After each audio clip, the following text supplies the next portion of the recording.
Welcome to education jet. Education jet आप सभी लोगों के लिए बाल विकास की वन लाइनर की सीरीज लेके आया हुआ है जो बहुत ही इम्पोर्टेंट है। तो टाइम ना वेस्ट करते हुए हम लोग स्टार्ट करते हैं। चैनल अगर पसंद आए तो लाइक और सब्सक्राइब जरूर करें। सबसे पहला क्वेश्चन है, शरीर में सबसे लंबी हड्डी का नाम बताना है। तो सबसे बड़ी हड्डी कौन सी होती है शरीर की? फीमर, जो कहाँ पे पाई जाती है? जांघ में पाई जाती है। और सबसे छोटी की बात कर लें तो वो होता है स्टेपीज, जो कान में पाई जाती है।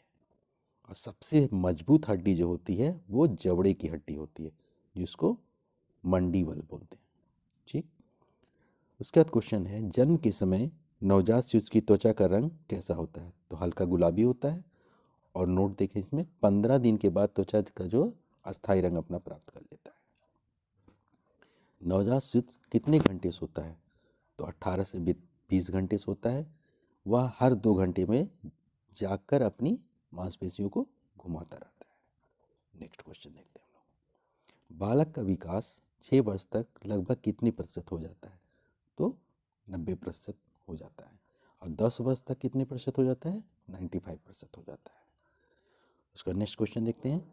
बाल अवस्था में बालक की हड्डियां कितनी होती हैं? तो हड्डियां जो होती हैं 270 से 350 तक होती है। और जैसे जैसे एज बढ़ता जाता है ये हड्डियां आपस में जुड़ती जाती हैं और 206 हो जाती हैं। नेक्स्ट देखते हैं। निःशुल्क एवं बाल शिक्षा का अधिकार अधिनियम 2009 का विस्तार किस राज्य में नहीं हुआ था? तो जम्मू कश्मीर में उस समय नहीं हुआ था। अब तो जम्मू कश्मीर को लिया गया है ना अपने उसमें, तो 370 हट गया, तो इसलिए अब जो है हर जगह हो गया है ये।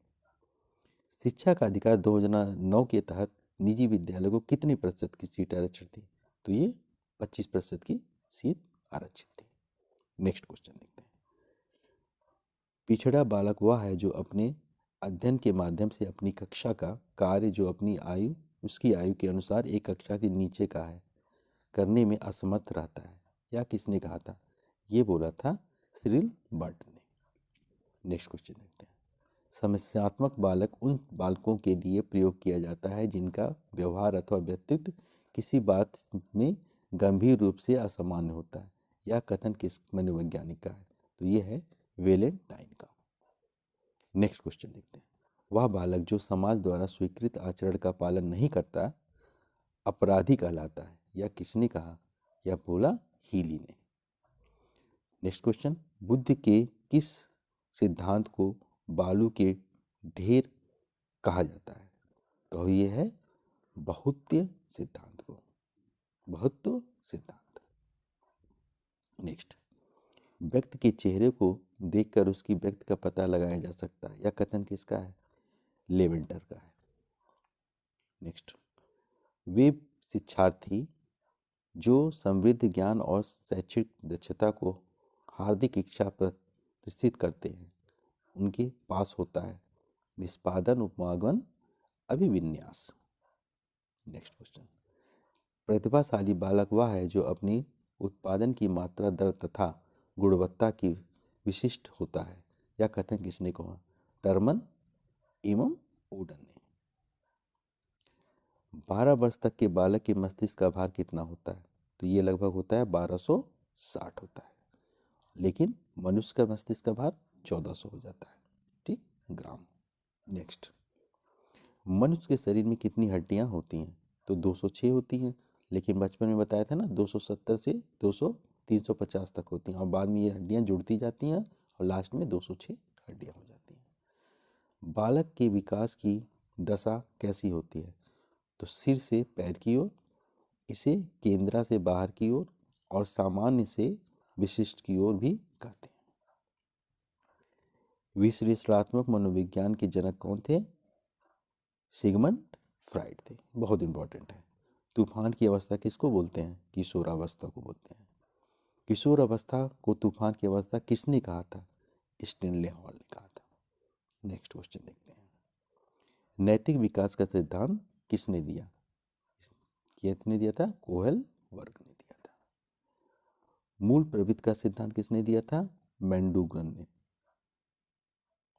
14 मूल प्रवृत्तियां बताई थी। संवेग क्या होता है? संवेग जो होता है मन की उत्तेजना की दशा होती है, जैसे क्रोध, खुशी, ये सब क्या होता है? संवेग होते हैं।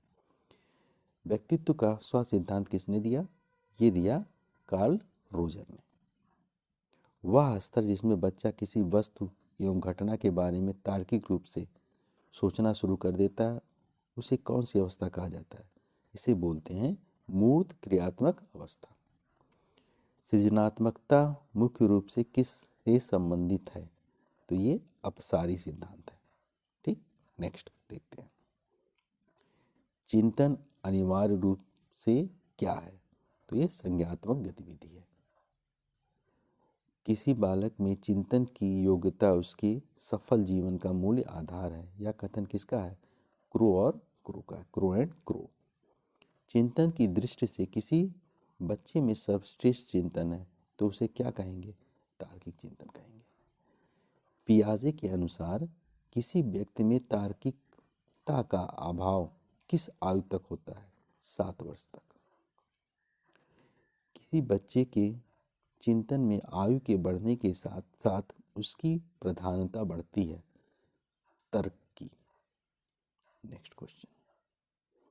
जन्म के बाद किसी बालक में चिंतन का विकास कब प्रारंभ होता है? 2 वर्ष की आयु के बाद। किसी छात्र का बौद्धिक विकास, शारीरिक विकास एवं संज्ञानात्मक विकास, उसकी विकास की प्रक्रिया का कौन सा कारक है? आंतरिक कारक है। माता पिता से संतानों को प्राप्त होने वाले गुणों को कहते हैं वंशानुक्रम। अधिगम की प्रक्रिया पूर्ण कब होती है?